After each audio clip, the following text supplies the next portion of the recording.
Okay, ayan. We're live. Hello, welcome. Good evening to everyone who's joining us on our live stream today. Say something on the comments if you just arrived or you're tuning in from anywhere in the world. Medyo marami-rami tayong mapag-uusapan or pag-uusapan in this live stream because there are several um, pageant updates that I think na kinakailangan natin pag-usapan at pagtuunan ng pansin. And there are several updates on the Miss International front that I want to be discussing and I want to take put a spotlight on because medyo iba yung format na mangyayari sa Miss International this year. I think that there will be, there will be more competitive na na mangyayari for Miss International this year because from what I've heard, the top 15, tatlo doon is coming in from the votes. So medyo mabigat 'yon if they're going to only select a top 12 plus 3 coming from the fan votes. So we need to discuss those things because makakaapekto 'yun sa performance ng mga girls who will be competing in this year's Miss International. We'll be talking as well about Meiji's competition later on. As you all know, nag-post si Meiji na pumunta siya sa Binibining Pilipinas offices earlier this week. Tapos meron siyang bagong sash na suot. She's wearing the Miss Cosmo World Philippines na sash. And pag-uusapan natin itong pageant na ito later on. Then we will be talking a little bit on Rowan's, acceptance of the alok sa kanya for the appointment ng fifth runner-up for her. Ano sa tingin nyo yung opinion nyo with regards to that? Pag-uusapan natin yan kung ano yung naiisip ko about the appointment. And then we will be talking about yung issue ng Mr. International. There are two people who are fighting for the ownership and presidency of the organization. So kinakailangan natin na maiklaro kung ano yung nangyayari on that end. And we will be talking a little bit more about the Miss Universe extravaganza that is happening tomorrow, November 7th. So medyo marami-rami tayong i-unpack today. So medyo mahaba-haba yung usapan natin for today. So, hello Johnny B. Mabuhay from Novaliches. Mabuhay from Cubao, or rather Araneta City because they've rebranded Cubao as Araneta City nowadays. Ayan. Right now pala, I am using a laptop for my live screen. So, let me know in the comments kung maayos ba yung video, kung choppy ba yung sound or kung may issues on the technical side para malaman natin kung maayos itong laptop na ginamit natin because for the longest time whenever I am doing live stream ang ginagamit ko actually is my phone and mas parang naging muscle memory na sa akin yung paggamit ng phone because it's portable. I can do it anywhere, and it has been like quick, easy setup for me kapag nag-live stream ako. So let me know in the comments in the comments on screen kung okay ba yung camera natin for tonight. Ayan, may mga nagko-comment na. So Mark Gonzalez, hello, good evening.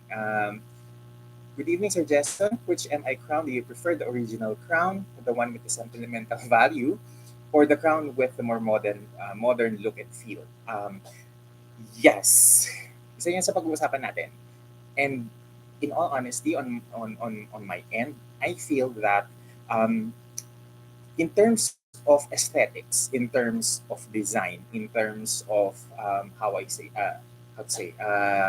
in terms of the visual aspect of the new crown, wala akong maireklamo. I think it is one of the most, very pretty, very princessy na crowns that I've seen so far.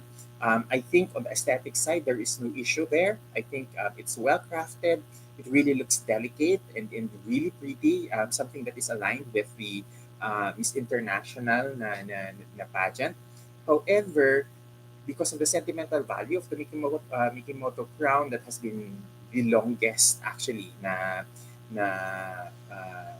international crown in use among the six na pinaka-followed na international competitions.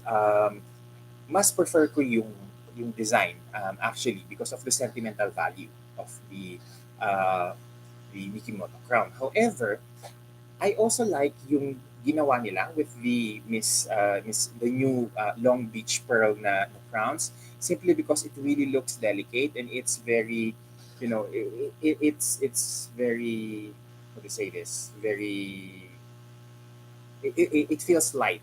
It doesn't feel like it's heavy. It doesn't feel like it's heavy set. Ayun. Unlike the old crown.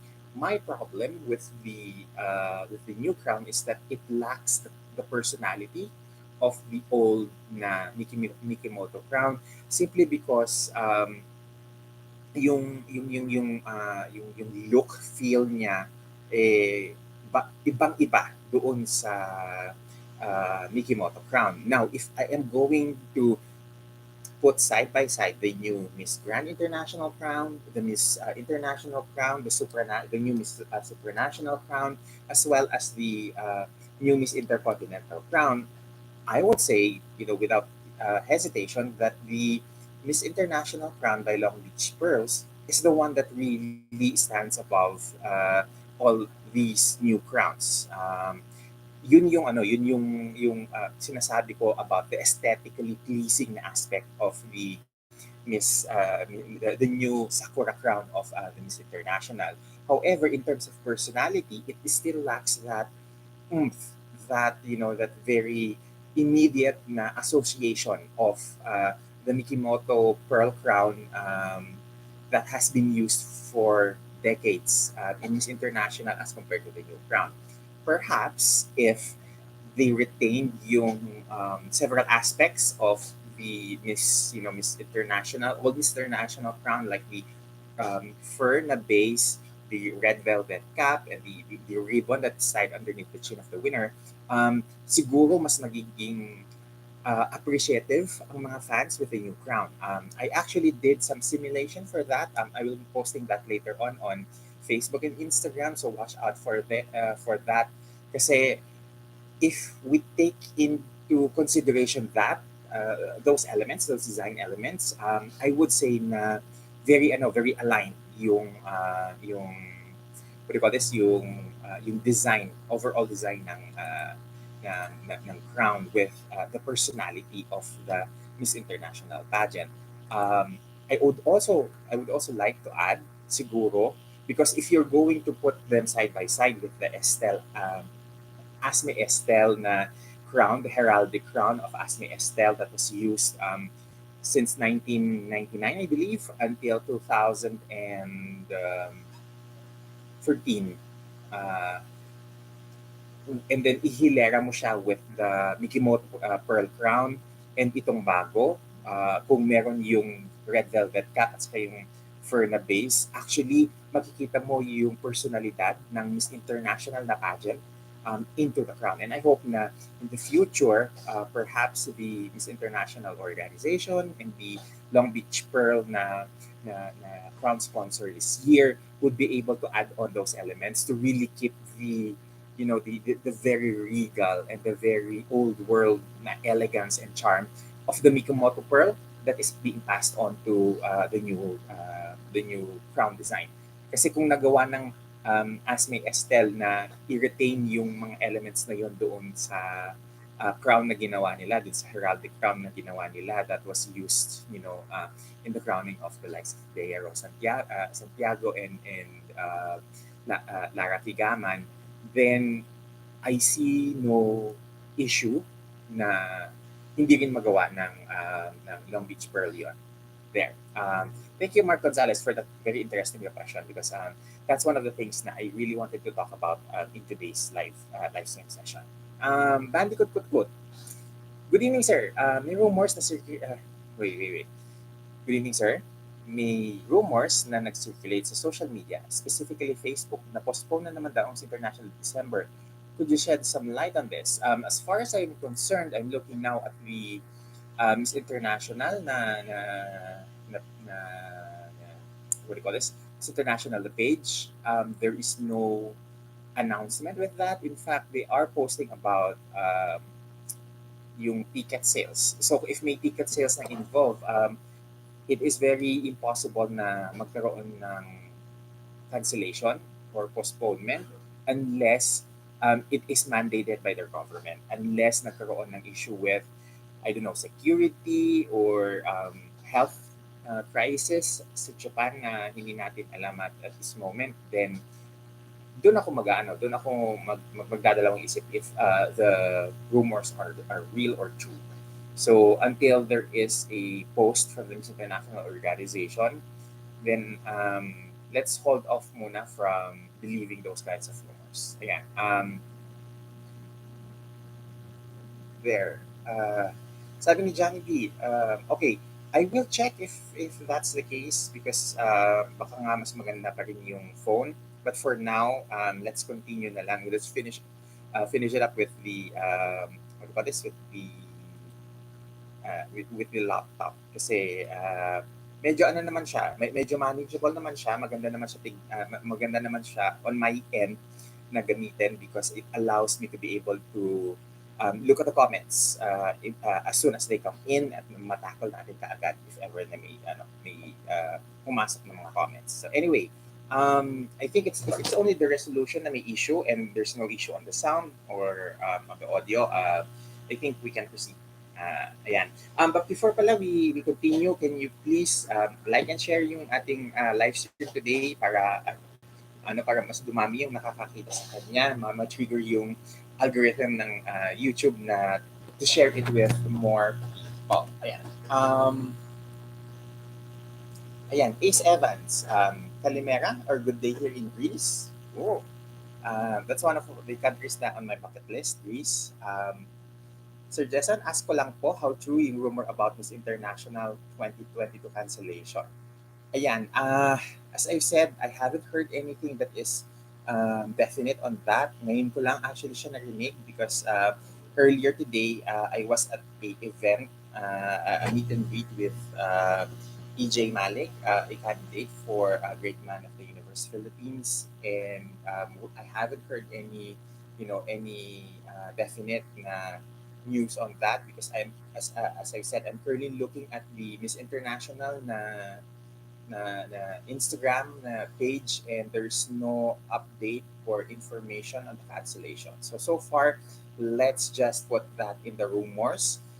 Probably in a day or two saka natin malalaman kung ano ba talaga, kung may katotohanan ba yung mga rumors na ito. Audio is okay. Thank you, Johnny B. Ayan. Yan. Which is good because for me, importante sa akin yung audio. Ayan. Okay, Andy Kutkut. Sir Jessa, sa pageant fan, I'm feeling the newfound energy of Filipino fans in supporting Miss Earth this year. There are so many strong candidates. There is fan voting and the fauna costumes. Dorothy V. Jones is saying na I wonder if Madam Stella Araneta was inspired by the MI crown when her pageant used red cushioned coronets in the 70s or 80s. The Mikimoto Miss International crown remains to be iconic in pageantry, which I agree.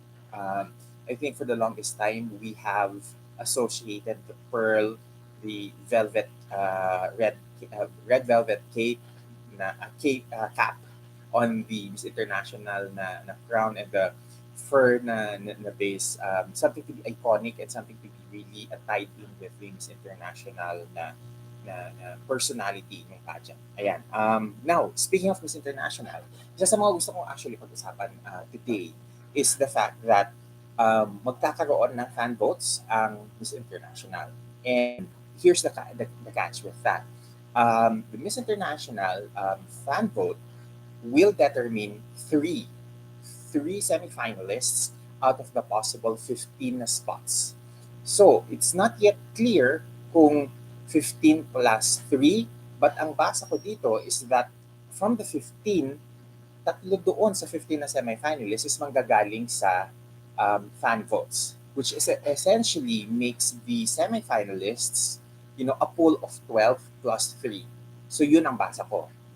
Which makes it even more competitive this year for Miss International because for the longest time, yung pageant na to, by performance, based on performance, yung kanilang judging ng sinong papasok sa top 15.